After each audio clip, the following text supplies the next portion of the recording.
Okay, the hearing is reconvened, and we will continue where we left off. Next, I recognize Mr. Funk for your testimony. Thank you, Subcommittee Chair Allen, Subcommittee Ranking Member DeSaulnier, and members of the subcommittee.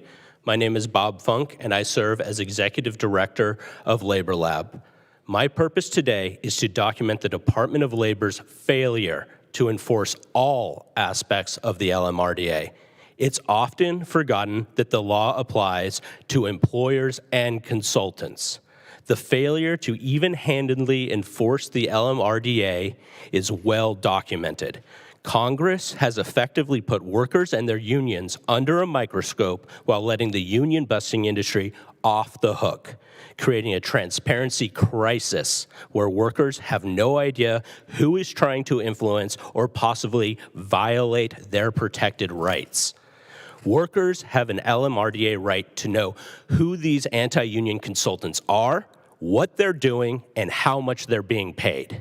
If this committee is genuinely concerned about ensuring workers have effective representation, the top priority must be addressing the millions of workers who have been silenced by a shadowy industry that routinely bends and breaks the law with impunity. This is not a peripheral issue. This is among the top concerns for American workers and the broader public who overwhelmingly support the right to organize. Our most recent analysis of corporate and union buster annual disclosures reveals a deeply troubling enforcement gap harming working people. Workers' unions have achieved an 83% on-time disclosure rate with the Department of Labor, while just 34% of employers and anti-union consultants can say the same. A 1984 House Education and Labor Subcommittee report entitled "The Forgotten Law" found that the Department of Labor has abdicated its responsibility to enforce the employer and consultant reporting law and frustrated Congress's intent that the labor management relations be conducted in the open. Unfortunately, it's 1984 all over again, and little has changed. The 2024 Inspector General report confirmed a continued compliance gap that identified 605 employers named in consultant reports who hid anti-worker spending, and 1,478 consultants named in employer reports who never disclosed their activities. These compliance rates actually overstate compliance levels because they do not account for the alarming number of anti-union consultants who simply ignore the law. Even when reports are filed, they're often deficient. Many consultants admit pay rates exceeding $600 an hour because they know this is a crucial piece of information that can cause workers to critically assess their presence and the nature of their activities. Let me be clear. Non-enforcement creates an environment where abuses flourish. Union busters accessing or collecting nurses' personal information, including details about their children. Consultants fraudulently representing themselves as government-registered agents or neutral educators. Convicted felons union busting despite legal prohibitions. And employers secretly spending millions on undisclosed consultants. For decades, the Department of Labor has chosen to aggressively scrutinize democratically run worker organizations while turning a blind eye to the real problem: corporate disregard for current law. This betrays congressional intent and the workers who want free and fair elections.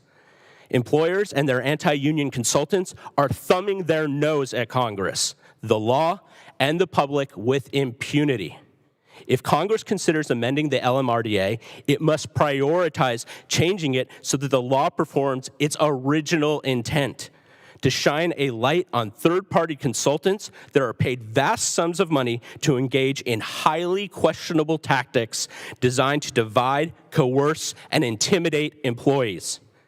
It's time to restore transparency, protect workers from predatory consultants, and remove the hidden barriers that prevent 60 million workers from freely exercising their right to organize.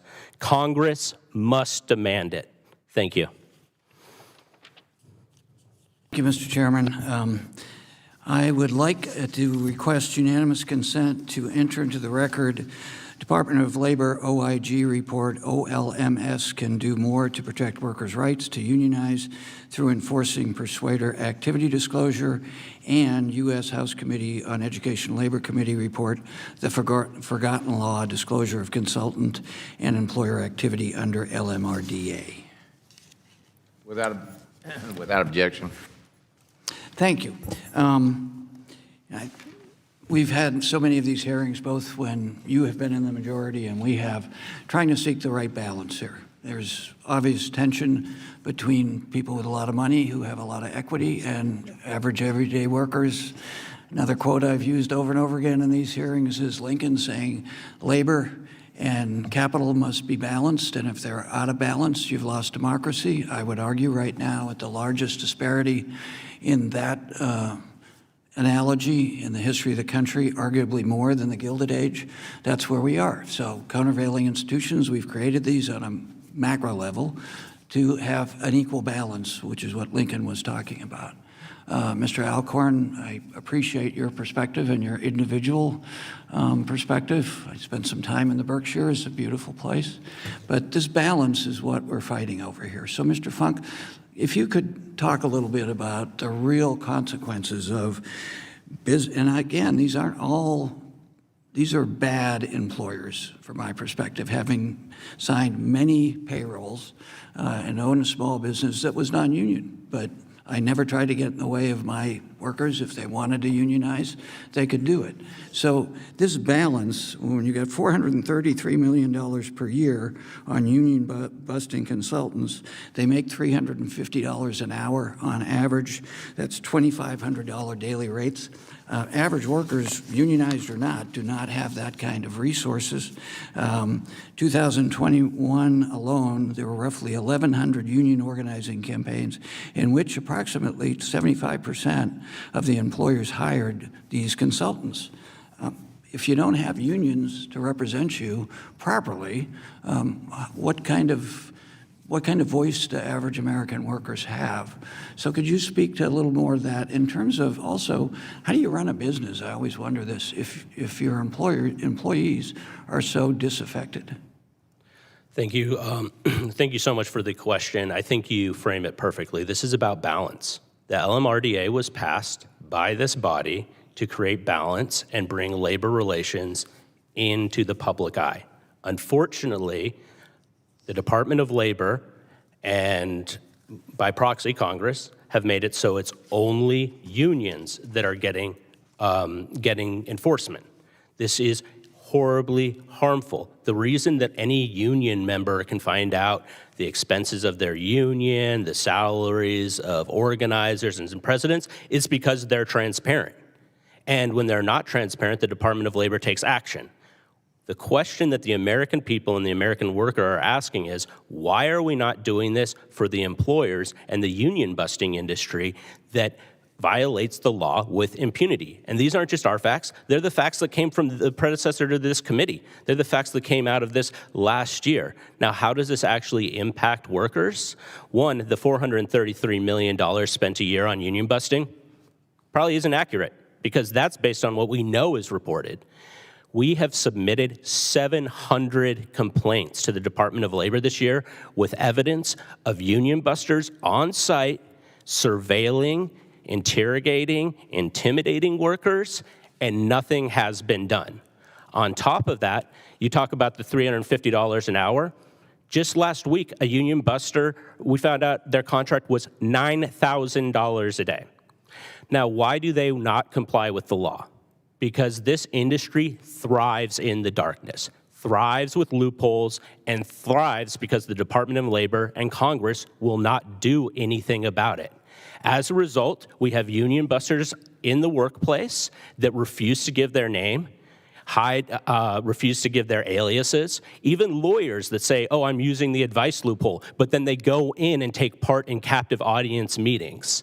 Workers have a right to know where their employer's priorities are, and when a union buster comes in and says, I'm just neutral, I'm here to give you the facts, but then we get a hold of their contract and it says, we get a $25,000 bonus if we bust this union. That's the facts that workers are entitled to. Thank you, Mr. Funk. I yield back. Thank you, Mr. Chair. Today's hearing is another attempt by the majority to cast unions in a negative light. The repeated accusations about unions not being transparent or not putting the interests of their members first are simply not what I experienced myself as a union member and a union president. Unions are democratic institutions accountable to their members, and they must comply with extensive reporting and financial requirements. In addition to following federal law, union leaders are bound by their own constitutions and bylaws. As a former Teachers Association union president who represented over 400 members, I can tell you, if you're a labor representative and not handling things in the correct manner that is a good reflection of your membership, it will not take long for those members to take notice and hold you accountable. I did so myself. I was a union member, did not like how my union leadership was representing that membership, and I ran with a slate of candidates and defeated that union leadership. As a result, I went on to negotiate my first contract, which was successfully ratified 366-0. So I felt like I was in touch with my members and knew what their priorities were. The narrative of unions somehow operating in the shadows and not giving their members say in the conversation is certainly not what I experienced, and therefore I find it inaccurate. They follow the law as well as their own policies and bylaws, and if they don't, there are appropriate grievance procedures and legal remedies. Mr. McDonald, I agree with you in your testimony that union representation, union membership, is a good reflection or a subset of society. And in my time as the union president of a 400-member association of teachers, nurses, and school psychologists, we were a good reflection of a conservative-leaning suburban school district. But I will also say that union leadership, you suggested, is not politically aligned, with their membership. But I will tell you that if you go talk to leadership or members at AFGE, when their collective bargaining agreement was illegally suspended, I think many of those members, and certainly those leaders, regardless of party affiliation, would disagree with that executive order. This committee should stop selectively targeting the labor movement while ignoring widespread anti-union campaigns. We should stop scapegoating the organizations of working people and make sure that we hold corporations and union-busting consultants accountable to the same standards. This brings me to my question, Mr. Funk. As you and others have pointed out, the current reporting requirements under the LMRDA are unbalanced, with more expected of unions than corporations. The law requires extensive financial reporting requirements for unions, regulates their internal governance, including elections, and mandates some transparency by employers and their union-busting consultants. So therefore, I ask you this: how does compliance with the law compare as it relates to unions versus employers and consultants? Thank you so much for the question. It's night and day. While we sit here talking about meddling in the affairs of one of the most regulated institutions in America, the union-busting industry and employers are operating on the dark side of the moon. We do not know what they're doing, even though every taxpayer has a right to know. And I bring taxpayers into this because a lot of these employers receive taxpayer dollars, so we should all be concerned. But to your question about compliance, as I spoke, 83% of unions get their annual financial disclosures that are incredibly detailed into the Department of Labor on time, 83%. Union busters and employers operate at 34%, and that doesn't even include the thousands, as I said, almost 1,500 union busting consultants that don't comply with the law. Now, let me bring up another point of compliance. When a union buster is hired, either to speak directly to workers or spy on workers or collect information on workers or write messaging for employers or turn supervisors into frontline fighters, they're supposed to disclose that within 30 days so they have that information before the election. Only 20% of union busters do that. Thank you, Mr. Chair. I yield Now back. we're also grateful to have from Pennsylvania, Congresswoman Summer Lee. Thank you, Mr. Chairman. I would say that history tells us that you cannot be pro-worker and pro the boss who is oppressing the worker any more than you can be pro the oppressed and pro the oppressor in any other facet of life. This hearing is just another opportunity for Republicans to go after workers and to make their case for why unions should not exist. They would rather a country and a world where workers continue to be subjugated by the top 1% than one where workers are able to collectively bargain for benefits, for workplace safety and fair pay, things that help our entire society. And instead of trying to diminish workers' power by talking about union leaders who are out of step with the Republicans' agenda, I just find it interesting that we never talk about, for instance, members of Congress who are out of step with their own constituents because they are doing the bidding of special interests, like members of Congress who are allowing their people to lose access to affordable health care at the end of this month because they will not bring a bill to the floor to protect it. Or Republicans are holding an entire hearing accusing union leaders of ignoring their base, but will not look inward. In fact, they won't jump without asking their corporate lobbyists how high. Workers are more than capable of regulating their own workplaces without unilateral oversight by the federal government. They don't need Republicans to further dilute the power they have to elect their own leaders. We need to get out of, not add to, outdated and arbitrary policies that restrict access to union leadership. I introduced the Union Participation for All Act is to repeal just unnecessary restrictions that prevent workers who have had certain convictions from participating in unions, right? We live in a society that already over-criminalizes people, especially black and brown and other marginalized folks, and then continues to marginalize them when they're trying to get back on their feet into the workforce. Barring workers with certain convictions from union employment and leadership is further unwarranted punishment from a system that already over-punishes. My bill would give the power back to the workers to decide who they deem to be best to lead them. We also need to hold corporations accountable. Unions comply with extensive disclosure and reporting requirements, while these massive conglomerates and their union-busting consultants operate without any oversight at all. Companies spend hundreds of millions of dollars each year on anti-union consultants, and corporate monopolies like Amazon spend $20,000 a week per consultant. Mr. Funk, can you describe some of the tactics these union-busting consultants are using to fight workers' organizing efforts? Congresswoman, thank you so much for the question.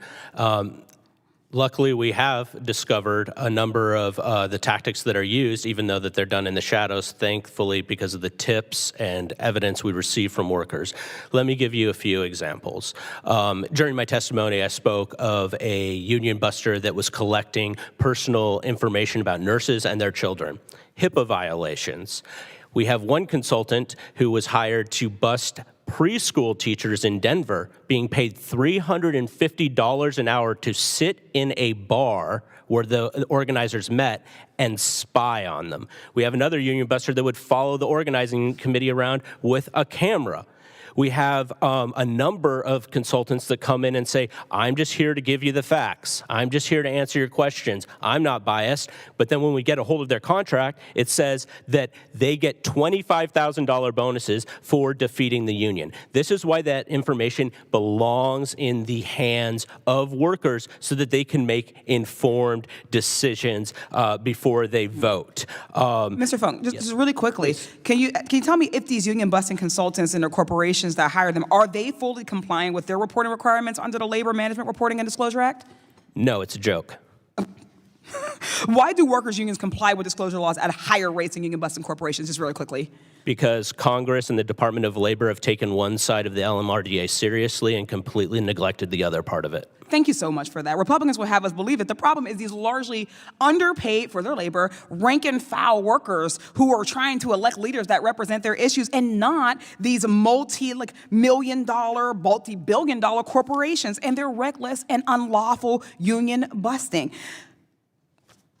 We have got to stop the madness here. We got to stop wasting time with these same old hearings about how unions are bad and big company bosses are the ones who are being hurt when people across the country are suffering with the highest unemployment rates in over 4 years in a manufactured healthcare crisis that Republicans created and refuse to solve. These are urgent issues that demand our attention, not whatever this is. I promise you, these conglomerates do not need our protection. Workers, your constituents do. Thank you. I yield back.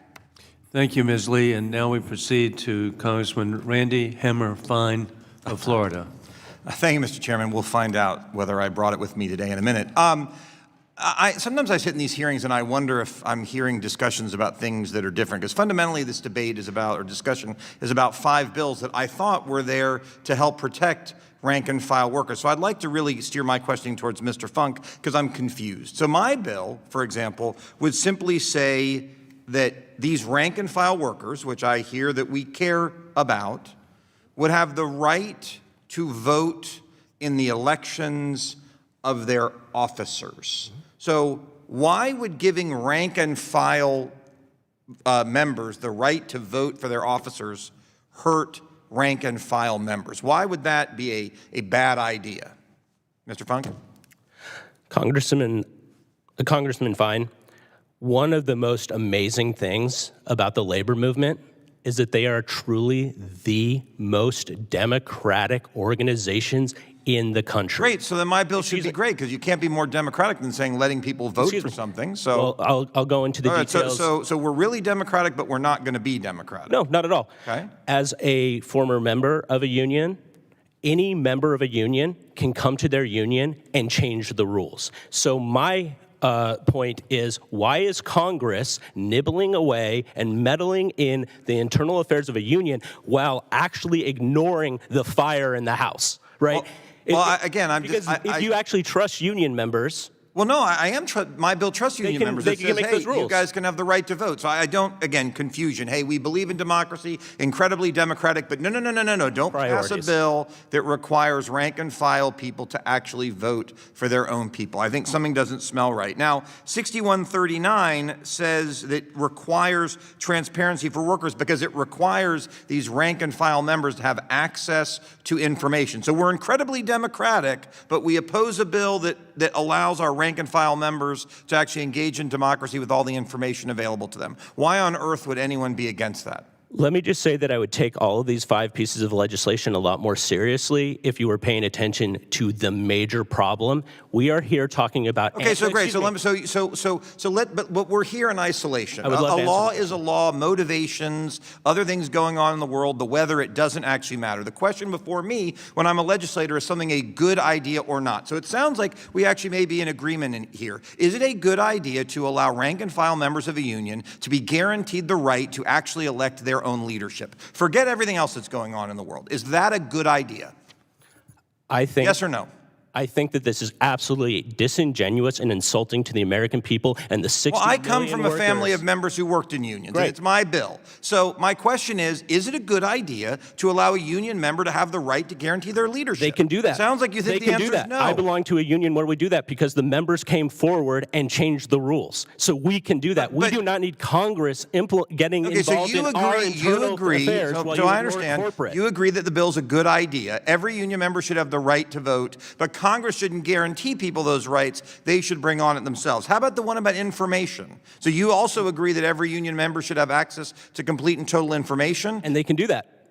Well, they can't. Yes, they can. Okay, so if they have that right now, what's the big deal on us giving them the right to do that? Why are you meddling in a sovereign, independent institution while ignoring the union-busting industry and corporations where workers actually can do that? And by the way, it's perfectly fine. It's perfectly fine to say, I wish you were passing more laws. perfectly fine perspective. But that's not the discussion today. We have individual pieces of legislation that will likely be voted on by this committee, and we have to decide yes or no. So it generally sounds like you think that letting people vote for their own membership is a good idea. People having access to information is a good idea. You, for some reason, have an issue with the government guaranteeing people these rights, but you think they're a good idea. The third one is, what is the issue with allowing union members? I mean, if you go on strike, that's a really big deal for you personally. There's probably nothing more consequential than a union member can do than go on strike.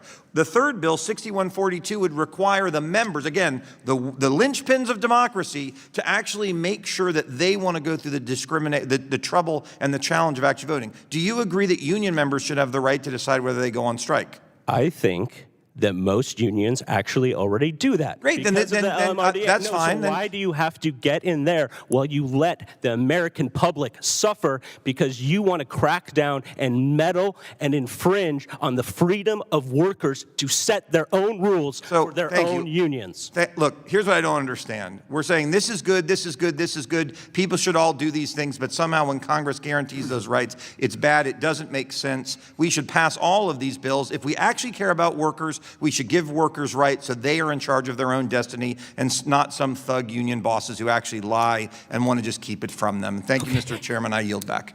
Thank you very much, Congressman Fine. And now we proceed to Congresswoman Johanna Hayes of Connecticut. Thank you.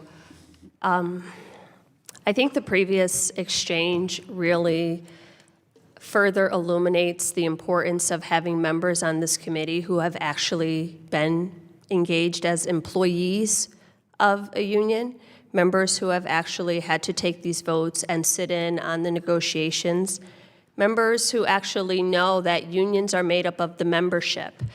I was a member of the Waterbury Teachers Association, the Connecticut Education Association, the National Education Association, and SEIU 1199.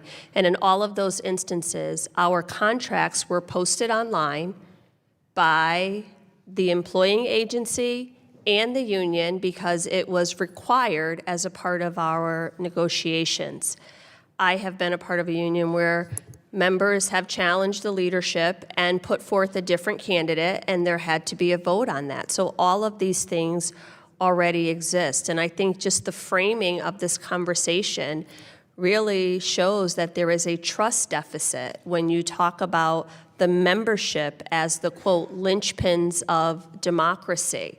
If you are trying to help someone and help an institution or an organization be more democratic and you actually refuse to even understand the processes, I can understand why the membership is saying, I'm sorry, we have this. Our sovereign bodies will set our own rules and set our own standards like every other organization does.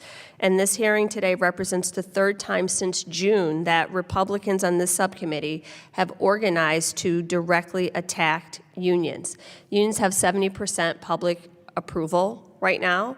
If membership wants, if members want to organize, they should have the right to do that. If members choose not to be a part of the union, they should have the right to do that. I have worked in workplaces where it didn't make sense for me to join a union many, many years ago at St. Mary's Hospital in Waterbury when there was an effort to organize. And I have worked in workplaces where the union organizing was essential to guaranteeing healthy and safe working conditions. Mr. Funk, you mentioned in your testimony that Congress has put workers and their unions under a microscope while letting corporations and their union-busting law firms and consultants off the hook. Do you believe that workers currently have the ability to make informed choices about unionization with the enforcement measures in place under the Labor Management Reporting and Disclosure Act? And what is the single biggest obstacle to even-handed enforcement of the law? Thank you so much for the question, and the framing is absolutely correct. This is about trust. As you said, not only are unions popular, they are also the most trusted institution in America right now. So it's disingenuous that we're spending so much time trying to litigate the internal operations of unions instead of actually going after the real problem. The biggest problem facing enforcement of the law is will. We need, as was submitted to the record, that we have recommendations that are put in place. We need a team at OLMS that goes after the union busters and the corporations. We need a tip line that actually functions, because until recently, the tip line at the Department of Labor for workers to report on union busters wasn't monitored. We have a major problem. We also need to put a persuader rule in place so that law firms can stop saying everything they do is advice when they're literally meeting with workers. The solutions are there, we just need the will. Thank you. And it always is remarkable to me how on this committee the term union bosses is thrown around as if this obscure character drops out of the sky. Unions elect their leadership. It's a person who is a part of their membership who runs for an election and wins by the support of their membership, and that is the person who is elected to lead that particular local or that particular organization. To act like somehow union members are hypnotized by this structure is so incredibly disingenuous. And to say now that Congress will decide for you is outside the pale. I have a series of questions, but again, I don't think that this hearing or similar hearings, or quite frankly, most of the hearings that we've had on this committee in this Congress are for information gathering or actually to improve conditions. It is to, in this case, attack unions, and with that, I yield back.